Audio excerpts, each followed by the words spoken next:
Bloomberg Audio Studios. Podcasts, radio, news.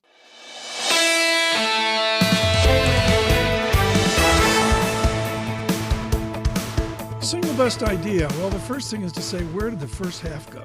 Wow. It seems, frankly, the news flow's been so exhausting.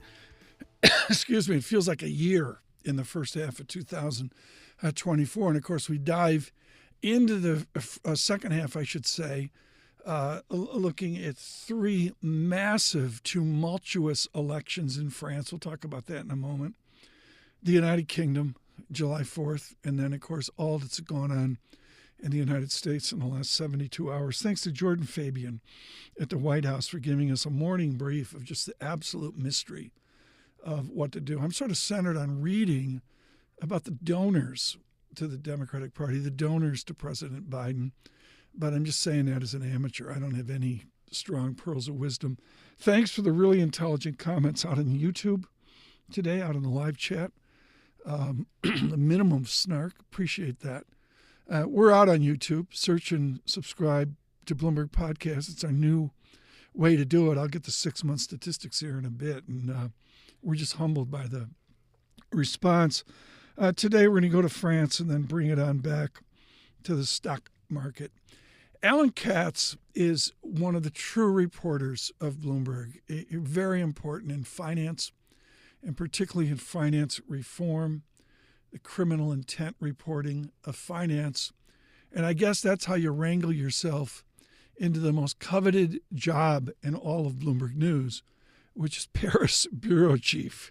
This is, Eric, you just can't believe it. It's this gorgeous set of doors 2 blocks down from on Rue Scribe from the Opera House, beautiful offices. You go out for, the lunch is there, short lunch is 2 hours. It's a tough life. But within that, Alan Katz, like everyone else in France right now, working 18-hour days on this election. Alan Katz now, our Paris bureau chief, on the impact of the French people. If you're in the financial markets, your best case scenario is nothing happens over the next 3 years. This is very hard for French people to accept. The idea that you might spend a long time not legislating, not really doing anything. It's very different. If you're American, you're like, well, actually, that's the way it's been for much of the time for the last 20 or 30 years. But here it's not. France is sort of a semi-presidential, semi-parliamentary system. Usually, the government, that's the executive branch, has a majority in parliament and can basically pass whatever they want. And so you pass all sorts of laws. If you were in a situation where you had a hung parliament, which has been more or less the case since Macron was reelected in 2022. He's had the largest single party, but he hasn't had an outright majority, and that's really restricted the number of laws and the things he can do and how he can pass them. And if you had that case, not much would change. You wouldn't really be able to do much. But that is not necessarily a bad thing, because France is actually a pretty well-run country. It's pretty organized. It would actually be perfectly fine.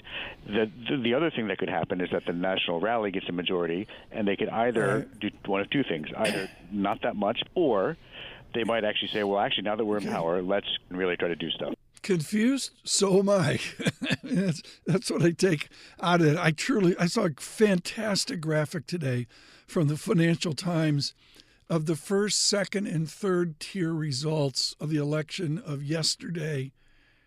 And I honestly didn't understand.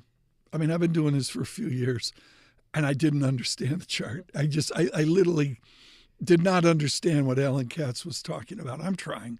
Thank you to Lionel Laurent and all of our Paris News Bureau, Caroline Conan and others. We're just working nonstop on this incredible story. On the stock market, we got to do a lot of this in July. Up, it's a round number, up 15%, all because of 4 stocks. You know the drill.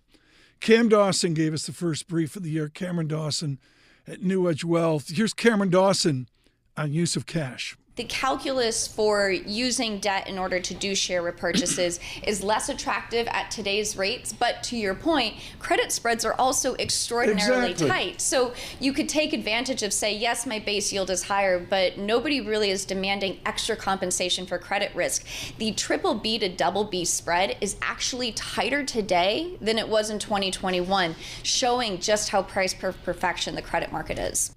Cam Dawson there in the equity markets, framing out, the trends in place, solid earnings, solid revenue, solid this.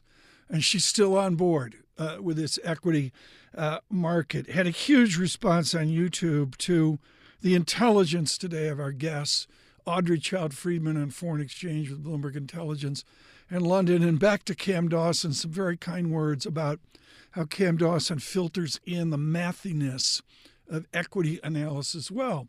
And I said to her, okay, you're down in Florida, you're a kid.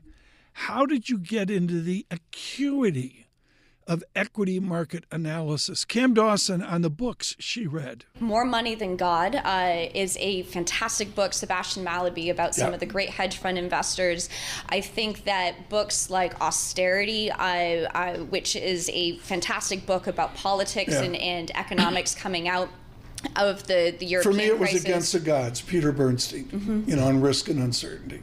Wealth, War, and Wisdom, Barton Biggs. Yeah. Absolutely fascinating, talking about seeing through volatility, essential reads. Some books there to get you going. My read of the summer at the top of the list is a book from 2 years ago, which is more important now. To give you an idea, NVIDIA doesn't show up until like page 250. Chip War. It's just a great, great book. It's a brilliant academic out of Tufts, Chris Miller. And the answer is, I can't say enough. You got a kid at home bored, and they're all tick-tocked up. Throw Chip War at them and say, this is how and why you can do TikTok. It is a spectacular effort. I got a bunch of other books as well, but we'll leave it at that. We're too long today. It's 6 minutes of smart, and the clock that we've got going on, I'm way over. Single best idea. Good morning.